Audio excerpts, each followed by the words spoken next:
Imagine it was easy to web scrape Google search results just like these into your Bubble application. In this Bubble tutorial video, I'm going to be showing you how you can web scrape Google search results. And this is a must if you are building any SaaS app with Bubble that has got an SEO spin to it. And to do that, I'm going to be using a platform called Serper.dev, and I'm going to be demonstrating in this video how we can set up their API through the Bubble API connector. And then in the following video, I think I'll split it into two. I'll demonstrate how we can save them. We're going to need to use a backend workflow to iterate through the responses that come back so that we can save each of the results. So let's launch into it. I'm going to go into my Bubble app and I'm going to add in a new API, and I can name this whatever I want. This is for my reference. I'll call it Serper.dev. And then I'm going to go in, and I've literally just signed up for this. There's a generous, at the moment, 2,500 tokens available. You don't even need to enter your card details. You just need to confirm your email address. And when it loaded in, I think it was on, well, anyway, I've swapped it to C URL, because this is how I find it easier to translate API documentation into a Bubble app. So I'm going to need to copy the endpoint here and add an API call, and I shall say scrape. In fact, I need to just expand it. There we go. Scrape Google, and I'm going to add in change it to post. I'm going to set it as an action so that it appears as a workflow action. Then going back to their documentation, and I love APIs like this. It is a playground. They provide you with a way of testing their API, and they show you the code required in order to run it. So I'm going to copy the API key label here, and I'm going to put that into API key and header like that.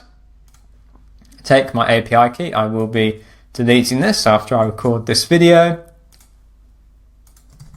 And going back, I need to have this also as a header. I'm going to put this into shared header because if I was to create more API calls with the Serper.dev platform, I know that they're all going to have this in common.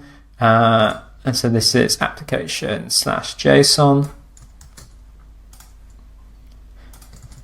Right, and then the actual call here, it looks like it only has one input, which is Q for query. So let's go back here. I'll try adding it in here. And I'm going to say best no-code web app platforms. And then I think I'll just give it a test. Okay, so here we get our organic results, and it's a list. Now, when the Bubble API connector returns as this visualization, it's basically Bubble learning and having a good guess at the data and the structure of the data and how to label, for example, is it text, is it a number? And so we're told that organic is a list, and it gives us just one example of that. And if I go into raw data, I can see here that actually organic contains all of these items here, and look, there we go. These are my results. We've got Zapier up top. Now it's going to vary depending on your region, also depending on when you're logged in. I mean, Google, there's a personalization to search. So actually, if I go back onto here, we do have Zapier, and then we have no code tech. Is that going to be second? Yeah, no code tech. Okay, so it is accurate to actually what I've experienced using google.com.